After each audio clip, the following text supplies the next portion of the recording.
Today on the TMZ Podcast. Welcome to the TMZ Podcast. Harvey Levin here. And Jason. So, Lisa Marie Presley. So, they have conducted an autopsy. They did it on Saturday. It has been deferred, which we fully expected, pending toxicology results, which should take a couple of months. In terms of how she died, look, there's a lot of speculation about this. As we said, she had pretty severe stomach pains the morning she died. That may or may not relate to what ultimately caused her death. I mean, we're hearing different things, but it's deferred for now. There are three issues that loom still: custody, money, and the autopsy. And the autopsy will play itself out. Custody and money.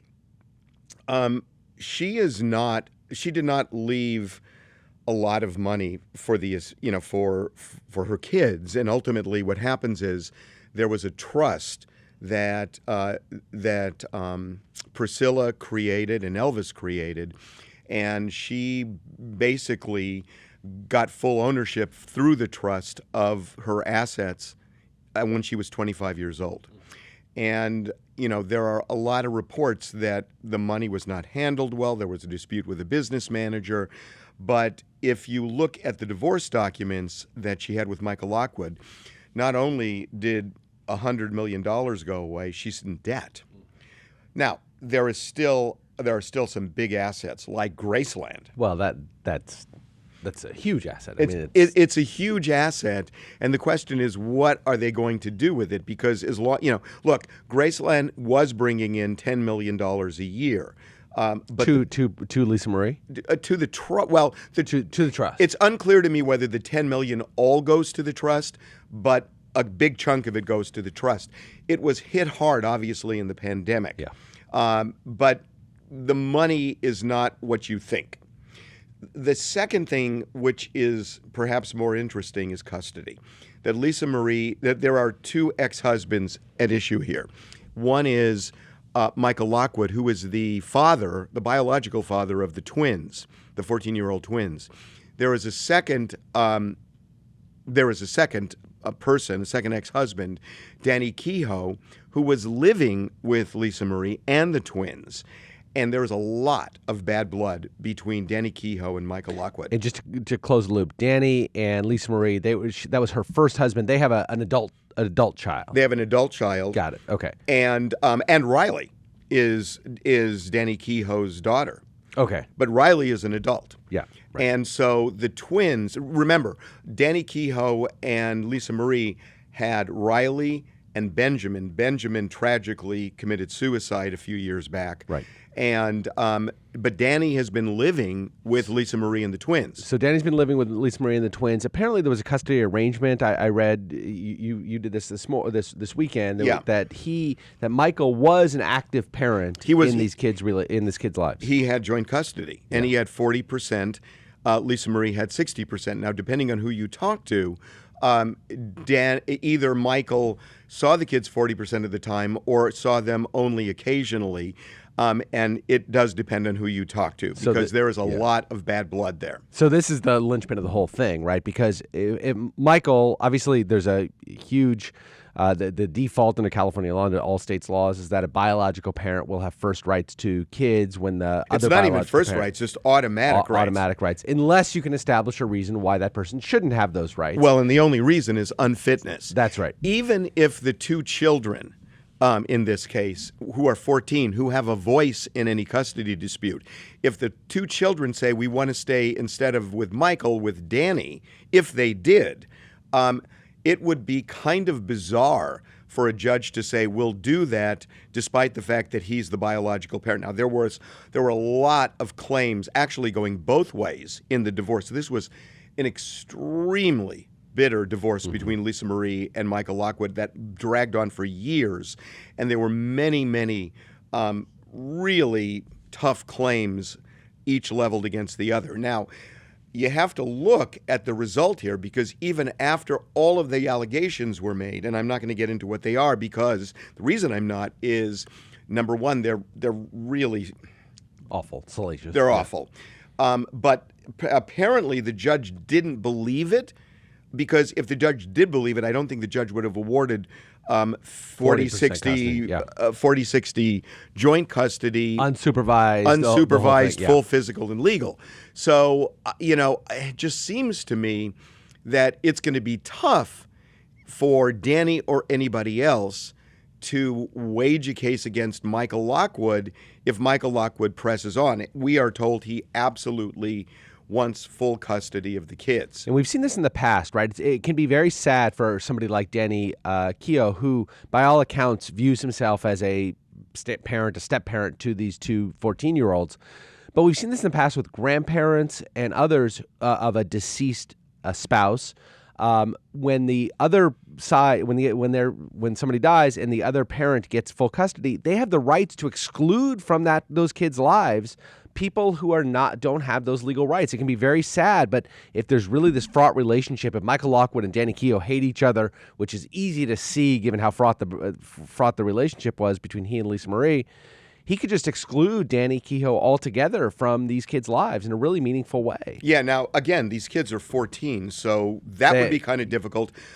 It's interesting you say that because there are a number of states now that have actually created rights for grandparents for that very reason. Yeah. There is not such a law that would entitle a step-parent to do something like this. Correct. And he's not even really a step-parent, right? He had whatever relationship he had with Lisa Marie, but he's the ex-husband of... But even if he were a step-parent... Even if he were, it would be more difficult, right? Well, it's like there's no legal standing. Right. So, look, I mean, this is the tragedy of this is just unbelievable when you look at her life that, not only did her dad die, she saw her dad dead in the bathroom when she was 9 years old. Yeah.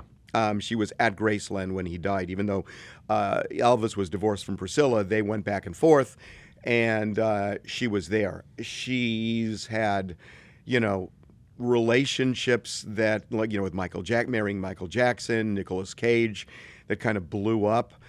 She's had substance abuse issues. She had a horrible, unspeakable tragedy with Benjamin that just ruined her. I mean, she obviously a terrible divorce from Michael as well. She was just destroyed with Benjamin. Yeah. Benjamin, I was told over the weekend they had dinner every single night together. Wow. I mean, this was not, here's my kid, he's on his own now. They were really, really he was, what, close. In his 20s when he died? Yeah. I mean, it's just awful. So, this is just, it's one of those cases where you see a celebrity and fame and, at least on the surface, money, and you think, wow, they have it all. It's not all, and it's not all of what people think it's cracked up to be. And, celebrities have the same lives as everybody else, and they have problems, and they have family issues, and they have their own personal demons. And it's just a really sad story. This is just a really, really sad story. Yeah. Okay, we are going to move on to Britney Spears. So over the weekend, we did a story on the website that she went to a restaurant with her husband, Sam Asghari. And when she went there, it was in Woodland Hills.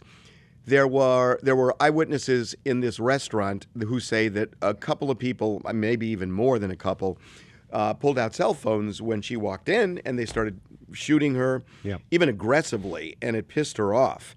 So what the eyewitnesses are saying is she started talking gibberish.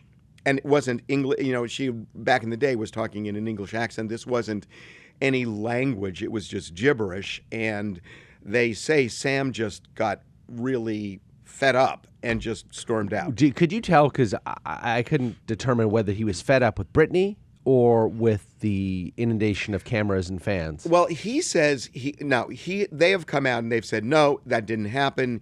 It wasn't the way you think. It was, Sam says he just walked out to the car. Right. But he left her behind. And she still had a menu in her hand. Yeah, no. We know what happened. And then she starts engaging in this weird way with the very people who were filming her all along, and speaking, from what you could tell in the video, in that same sort of gibberish. You couldn't understand what she was saying. Right. It can't help but cause some concern, right? I have talked to some people over the weekend who have said there is concern. Yeah. And look, I mean, everybody wants the best for her. I mean, I think there's no animus I haven't heard, it's funny No, because right. There's Right. no animus around Britney. It's, is she okay? Is she not okay is really the issue. And look, there are issues that she's had, obviously, that put her in a conservatorship, and she seemed okay enough to take her out of one, but that was contingent. I mean, not necessarily contingent, but there was an assumption that she would continue on with her regimes, with medicine and therapy and everything else. And we don't know, but there is concern. Can't we now. get to a point where we can acknowledge two things? Number one, that Jamie was not a great conservator, that he, at least for her, and she made some serious allegations about his conduct, which may or may not be true. He denies it all, but whatever, that it wasn't a good relationship, and it was good that that aspect of the conservatorship ended. Maybe she still needs somebody to watch over her who's not just her husband. Given, and it's not the first time, right? We've seen some really bizarre behavior. She came out after this and said that, I know the news is all hyped about me being a little drunk at a restaurant. The full denial about what was happening there. This was not somebody a little bit drunk. This was somebody, from what you can tell from the video and the stories that come out, that was, again, the speaking gibberish. I've been a little drunk a lot of times. I don't think I've ever spoken gibberish. Maybe a lot of drunk, but that doesn't seem to be what's happening here either. Here's the issue too, that nobody would dare try and reestablish anything like a conservatorship because politically you just can't do it right now, especially with her. Yep. So, hopefully there's going to be a support system around her, because the reality is, to establish one again, just who's going to do that? Right. It's not going to happen. Who's going to do that? What judge is going to say okay? Right. Judges are elected. Unless we get to a point, right, where she is where they believed once upon a time that she was a danger to herself. But we don't seem to be there. I get it. But what I'm saying is, the way the world works. Judges are elected in California. Yeah. And there will be a movement, if any judge approves it, a movement to oust the judge. Yeah. And there are some judges that will say, I don't care about elections, I care about the law. Sure. And some will do it and some won't. And we know that. But the first, you have to. And I'm not saying she should have a conservatorship right now. I'm just saying the reality is, I don't think it's ever going to happen again. I just don't. I think that's right. But you'd also have to have some. Who's the family members? Who is the family member? Because the family. Jamie's sure not going to do it. He has Jamie no would credibility. Right. Jamie would never. Well, but remember, Jamie also saved her life at the beginning. Right. And it did work for a while. Yeah. It just didn't And in work. fact, she came out a couple weeks ago and sort of made a bit of what you could interpret to be a peace offering, where she maybe suggested that she wanted to reconcile with her. The weird thing? There is a connection between Britney and Prince Harry. Here we go. No, I'll tell you, there really is, and I thought about it just the last day or so. Prince Harry has railed on his family, but then in the next breath will say, I want a reconciliation. I love my brother. I love my father. Right. I want, I want to have a relationship with them again. Britney has done the same thing. She said that, railed on her family, and then at times, I love you, and you feel like it goes back. Well, and you know forth what they're that way. both saying. I want a relationship with my family as long as they accept that relationship on my terms. I don't want the relationship on their terms. I don't want to meet them halfway. Prince Harry's saying, if my family will just accept me for who I am, allow me to live my life in California with my wife, and give me my royal titles back, and leave me alone in the press, and don't worry when I talk about them in the press, then I want a relationship with my family. And defend me when they go after me. And defend me when they go after me, and never say anything bad about me, but despite the fact I say bad things about you, then I want a relationship with my family. Britney's sort of saying the same thing, although you have this overlay of this mental illness that really complicates it tremendously. Yeah. And, again, well, you know what? I'm not going to get into Prince Harry, but I do want to say one thing. I was thinking one thing over the weekend. Yeah. He did make, there are some serious allegations that he made that really need to be taken seriously. And then you get into the brother stuff, and it's like, he pushed me, he screamed at me. He broke my necklace. Dude, it's like, this happens in every family. Yeah. And, and he's talking about, the heartbreak that he feels for William's second kid because he's the spare. Yeah. That's not... What kind of a cross is that to bear? I get that you're not gonna be king, but what's the difference between that and you've got 4 kids in a family and one of them takes over the family business when the dad dies? For Harry to complain about his life. I mean, I get it. It may not have been all perfect, and his mother died early, which is an unimaginable tragedy. That's you can understand the grief and the trauma and everything else. 100%. But for him to complain about it, while nevertheless taking his tens of millions to California and starting to make movies because of who he is and because of the money he took, the whole thing drives me insane. Drives me insane. I get it. Okay. We will, follow this on the website, obviously, with Lisa Marie, because there are a lot of twists and turns in this. We will see you tomorrow. Bye.